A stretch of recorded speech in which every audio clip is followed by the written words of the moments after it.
చూడండి, మసాలా పొడి, ధనియాలన్నీ, జీలకర్ర, దాల్చిన చెక్క, లవంగిలు, యాలక్కాయలు, మరటి సారుపు,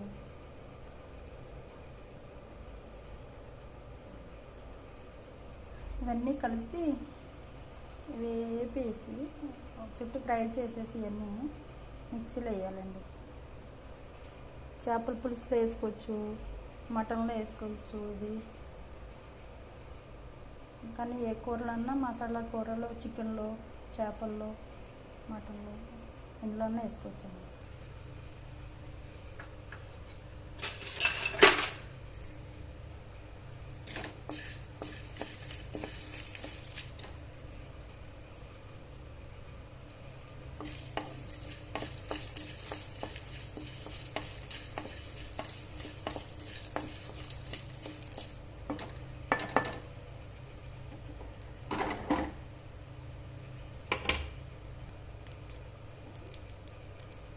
గసగసాలు,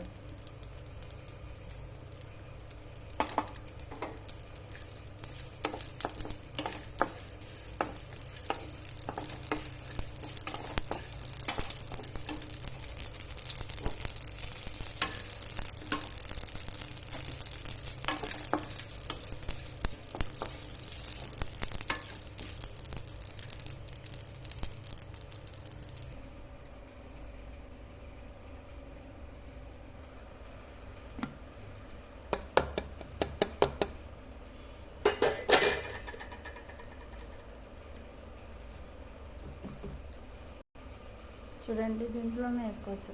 మటన్లో వేసుకోవచ్చు, చికెన్లో వేసుకోవచ్చు, చేపల్లో వేసుకోవచ్చు. ఏ కూరలో అన్నా సరే వేసుకోవచ్చు. కొంచెం బాగా ఎక్కువ చికెన్లో, మటన్లో, చేపల్లో బాగుంటుంది.